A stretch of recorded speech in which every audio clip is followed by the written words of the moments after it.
Mga kababayan, sa mundo ng politika, parang telenovela, puno ng twist, drama, at mga lihim na insert na parang commercial break sa gitna ng aksyon. Ako si Lan ng hashtag Walk with Lan, ang inyong veteranong tagapagkomentaryo mula sa DZRH na ngayon ay nagbibigay ng konting satire na sulyap sa lipunan. Ngayon, pag-usapan natin si Congressman Leandro Libiste, ang batang kongresista na parang si David laban sa gulayat ng korupsyon. Kailangan ba siyang mag-sorry sa paglabas ng pangalan ng mga politika? May insert ha? Parang sinasabi mo, mag-sorry ang whistleblower sa pag-iingay ng sirena. Sumabay kayo sa akin sa ilang mga minuto na ito ng katotohanan, katatawanan at katapatan. At bago tayo magsimula, mga kaho, subscribe na kayo sa hashtag WalkWithLan para sa inyong mga OFW at kabataan.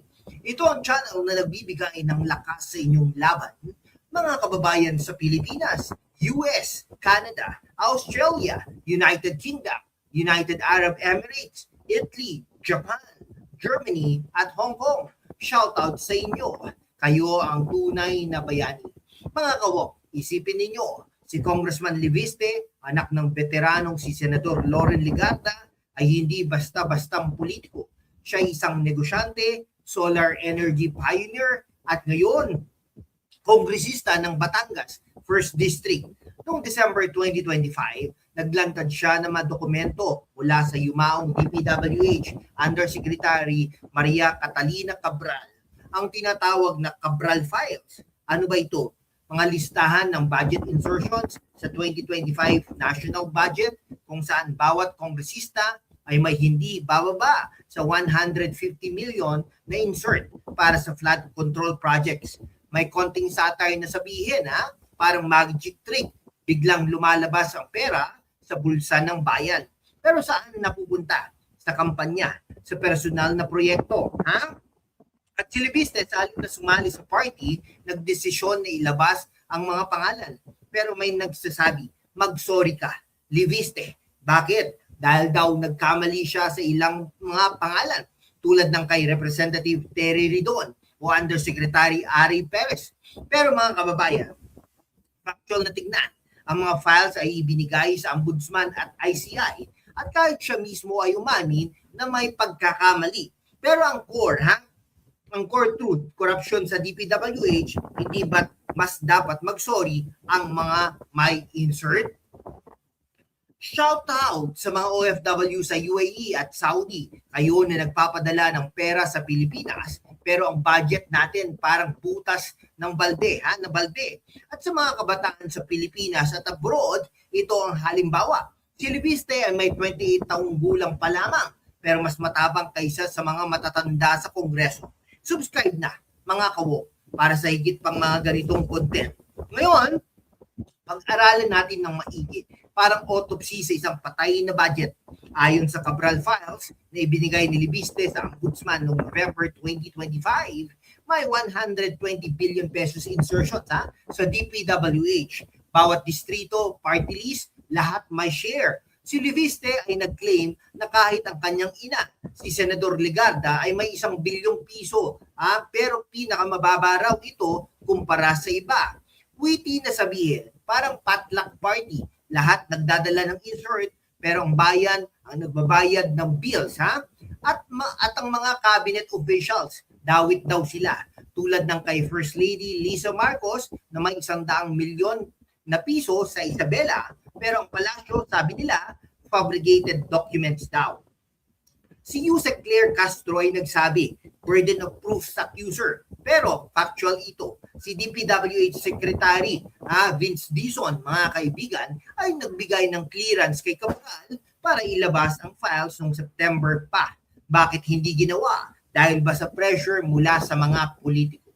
Okay, bakit kailangan mag-sorry si Libiste kung siya ang nagbunyag? Parang sinasabi mong mag-apologize ang bata sa pagturo ng magnanakaw. At si Representative Ridon, tinawag niyang liar si Libiste, pero transcript daw ang hindi nagsisinungaling. Pero tignan ninyo si Libiste ay umamin sa pagkakamali sa pangalan ni Perez at pinalitan ng tama. Ito ba'y dahilan para mag-sorry? Hindi ito'y katibayan ng kanyang katapatan. Hindi perpekto pero totoo.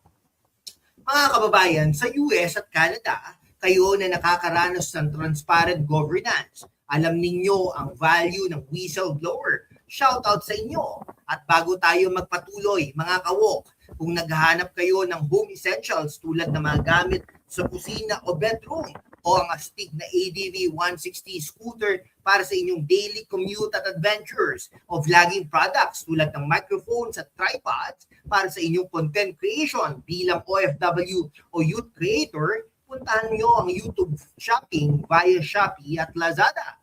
Murang presyo, mabilis na delivery, at suportahan natin ang Pinoy businesses. Shop na.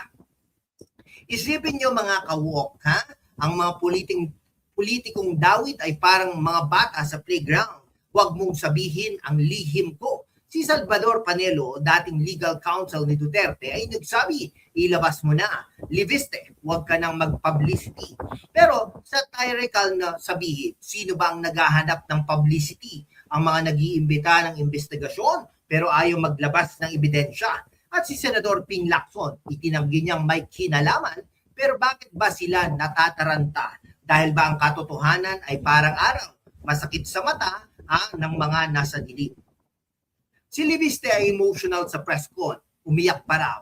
Bakit? Dahil alam niya ang kanyang laban ay para sa bayan, hindi para sa sarili. Sa halip na mag-sorry, dapat niyang pasalamatan. Siya nagbigay ng starting point para sa probe ng ombudsman. At ang mga nagsasabi ng chismis o hearsay, parang mga komedyante sa entablado, puno ng punchline pero walang substance. Shout out sa mga kababayan natin dyan sa Australia at UK. Kayo na nakakakita ng clean politics abroad. Suportahan nyo si Liviste. Ang mga kabataan, ito ang inyong generation. Tapang over takot. Subscribe na sa #WalkWithLan para sa higit pang insightful videos. Mga kababayan, sa gitna ng kasinungalingan, ang katotohanan ang unang dinudurog. Pero kasama kayo, mga kawok, kaya nating itindig ang tama. Sumali na sa aking YouTube membership. Sama-sama, panatilihin nating malaya at walang takot ang boses natin para sa bayan. Salamat sa inyong solid na suporta. Mag-subscribe na sa #WalkWithLan, YouTube channel membership at maging bahagi ng ating masiglang laban. #laban para sa katotohanan, #WalkWithLan. Ngayon, deeper dive tayo. Parang scuba sa dagat ng korupsyon. Ano ba ang budget insertions? Ito ay mga dagdag na pondo na hindi orihinal sa NEP, National Expenditure Program. Pero lumalabas sa GAB, General Appropriations Bill o sa BICAM. Sa 2025 budget, may 120 billion pesos para sa flood control. Pero sino ang proponents? Ayon kay Liviste, bawat kongresista ay may 150 million pesos minimum. Example po natin. Example daw, si First Lady Marcos daw ay may 100 million pesos sa Isabela. Pero ang DPWH, sabi nila, walang proof. Pero ang Cabral files ay ibinigay mismo ni Cabral bago siya mamatay sa aksidente sa Benguet. Coincidence o pressure? Si Liviste ay hindi nag-iisa. Si dating DPWH Secretary Mark Villar at iba pa ay may history ng ganito. Pero si Liviste bilang bagong mukha ay nagdesisyon na labanan ito. Witty na sabihin, parang siyang insert ng katotohanan sa bulok ng sistema. At bakit hindi siya nagsusorry? Dahil ang kanyang aksyon ay nagbuma. Turnover ng file sa ombudsman noong December 23, 2025. Forensic exam na. Shoutout sa mga Italy at Japan. Kayo na OFW, ang inyong remittances ang nagpapalakas sa ekonomiya. Pero ang budget ginagamit sa pork, At mga kabataan, learn from this. Be critical thinkers. Bago tayo mag-break, shop na sa YouTube shopping. Home essentials para sa inyong pamilya. ADV 160 para sa fun rides. At vlogging gear para sa inyong stories sa Shopee at Lazada. Go! Mga kawok, bakit pabor ako kay Liviste? Dahil factual, siya ay umamin sa mga pagkakamali tulad ng wrong naming kay Perez pero corrected ito. Hindi tulad ng iba na deny. Si Ridon ay nagsabi, transcripts don't lie. Pero si Liviste ay nag-clarify na hindi siya sa 2025 budget Parang chess game, checkmate sa corruption. At ang palasyo tinawag na mere fabricated. Pero bakit hindi sila magbigay ng counter evidence?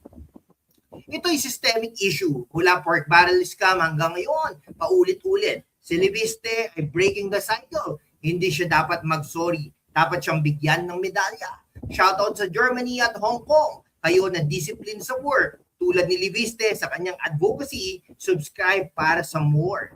Isipin niyo mga kaibigan, ang politika parang sari-sari store. May insert ng candy pero ang customer ang lugi. Si Leviste ay ang honest cashier na nagsasabi, overcharge ito. At ang mga nagsasabi ng sorry, parang mga customer na ayaw magbayad ng tama. Ano sa tingin ninyo mga kaibigan, mga OFW at kabataan? Comment down below, At shop na, Home Essentials, ADV 160, vlogging product sa Shopee or Lazada via YouTube Shopping. Mga kababayan, sa gitna ng kasinungalingan, ang katotohanan ang unang dinudurog. Pero pagkasama kayo, wala pong imposible dito. Sa huli, hindi kailangan mag-sorry si Leviste. Siya ay bayani, labanan ng korupsyon. Mga kawok, shout out sa lahat. Pilipinas, Amerika, Canada, Australia, Great Britain, UAE, Italy, Japan, Germany, Denmark, at Hong Kong. Kayo ang dahilan kung bakit tayo lumalaban. Subscribe, Mag-like na rin, mag-share, at shop na para sa mga home essentials, ADV 160, vlogging products. Salamat at hanggang sa susunod na komentaryo. Mabuhay po ang Pilipinas!